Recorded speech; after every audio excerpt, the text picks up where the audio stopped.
Oi, gente. A lista de bolsominions arrependidos tem agora um novo acréscimo. O dono do Madeiro, lembram dele? O chefe Júnior Duski diz agora arrependido de ter apoiado Bolsonaro e também diz arrependido do que falou durante a pandemia. Nós vamos lembrar o que ele falou durante a pandemia porque demonstra uma desumanidade, demonstra um elemento assim claro de desconexão com o sofrimento de outras pessoas, né? E agora ele está muito arrependido e está otimista com o novo governo Lula.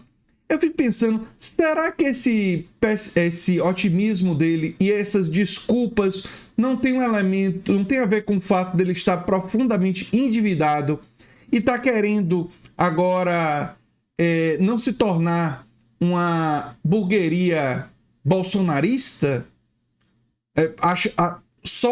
O bolsonarismo está diminuindo e cativar apenas o bolsonarismo é um público pequeno demais para sustentar um lugar de vender hambúrgueres. Talvez seja isso, né? Talvez tenha um elemento fundamentalmente de oportunismo, não é? De oportunismo isso, né? Bem, ele disse coisas como: o Brasil não pode parar por 5 ou 7 mil mortes durante a pandemia, minimizando o sofrimento dessas pessoas. Mas o Brasil não teve 5 ou 7 mil mortes. Morreram mais de 700 mil pessoas. E mais de 700 mil pessoas por causa, em parte, não apenas, é claro, mas em parte por causa de pessoas como você, que não só apoiaram o Bolsonaro, mas apoiaram o discurso negacionista do Bolsonaro. Uma combinação que fez do Brasil, embora tenha 3% da população do planeta, tem 11% das mortes. Ele, após acumular uma dívida quase bilionária nos últimos anos, afirmou em entrevista publicada no Globo que se arrepende de ter criticado a quarentena durante a pandemia. Enfim, já falei isso. Ele também se arrepende de ter apoiado Jair Bolsonaro. Ele conta que lembrou do avô, que disse que tinha um açougue na fazenda e no mercadinho e dizia: Júnior, quem abriu o comércio não tem candidato, não tem político. Não pode tomar partido muito fácil, porque é muito fácil ir para um negócio não é bom. Só que tem um detalhe aqui, que o avô disse isso para ele, segundo ele, mas os empresários, os membros de grandes corporações, em geral, têm sempre candidatos. A diferença, e talvez era isso que o avô estava querendo ensinar para ele, a diferença é que você não vem a público e diz qual é o seu candidato. Você não queima a sua imagem junto do candidato. O que os empresários, em geral, fazem é o seguinte: eles têm candidato, eles financiam esse candidato, mas eles não aparecem na mídia defendendo o candidato. Porque quem faz isso, tipo o velho da van, tipo o dono do Madeiro, ele acabam associando sua imagem a esse candidato e aí restringem o público que compra o seu produto às pessoas que gostam daquele candidato. É muito arriscado fazer isso. É perigoso fazer isso para um comerciante, para um empresário. Mas é muito verdadeiro que eles botam dinheiro nas campanhas e que eles pedem benefícios e eles investem. Os grandes empresários, os grandes donos de corporações empresariais, eles têm candidato sim. Mas, em geral, os mais inteligentes fazem o quê? Eles investem no candidato e eles garantem com esse investimento que o candidato vai favorecer os seus interesses empresariais. E é por isso que candidatos financiados por grandes empresários, em geral, não defendem taxar dividendos empresariais. Por quê? Porque taxar dividendos empresariais é algo que prejudicaria os lucros desses empresários.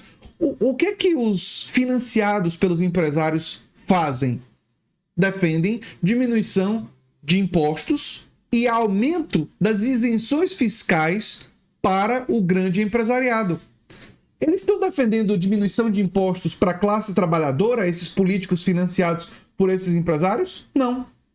Então é muito óbvio, gente, muito fácil de compreender que os empresários têm sim candidato. O que o avô estava dizendo para ele, no fundo, era, e o que muitos empresários fazem, é não ter um candidato do ponto de vista público, não associar a sua imagem, porque isso tem um custo, né? Isso tem, obviamente, um custo, né? No segundo trimestre do ano passado, sua empresa apresentava uma dívida bruta próxima de 1 bilhão, prejuízo acumulado de 700 milhões, queima de caixa deixou o grupo apenas com 40 milhões, ou seja, todo endividado. Apesar de afirmar que não foram suas declarações que afetaram o negócio, ele diz que não repetiria uma declaração desse tipo. Mas se me perguntar, farei de novo? Não. Eu ia seguir a recomendação do meu avô e tocar a vida. A torcida é muito grande para que tudo dê muito certo. E naquilo que a gente puder ajudar e tal, o Brasil é um país maravilhoso e lá vem, né? E ele é otimista com o futuro, né? Sobre a atual política econômica, ele se mostra otimista. Não é que eu não entenda, mas o meu negócio no Madeira é fritar hambúrguer.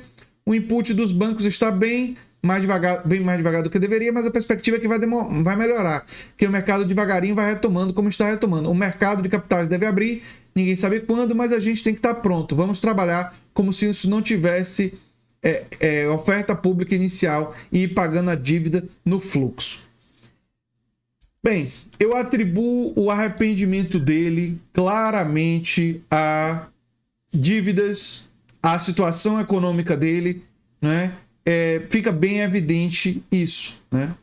E eu não sei vocês, mas eu continuo sem nenhum interesse de ir no Madeiro. Nenhum interesse. E não é só porque ele apoiou o Bolsonaro, embora esse fator seja, sem sombra de dúvidas, muito grande, né? Ele talvez esteja querendo reconquistar parte do público, né? Mas, como vocês viram, pelas dívidas que o Madeiro tem, vai ser muito difícil. Nós temos, gente, que ter clareza que o grande empresariado financia os políticos e seleciona os políticos que defendem os seus interesses. E o dono do Madeiro apenas foi uma figura pública que demonstrou isso claramente e assumiu seu bolsonarismo, inclusive sua falta de empatia durante a pandemia. Mas o empresariado, ele não é simplesmente uma chantagem. É importante entender isso. Eles escolhem os políticos que já são políticos alinhados aos interesses da classe dominante. Então ele diz, quais são os políticos que vão defender os meus interesses? Esses, vamos financiar esses.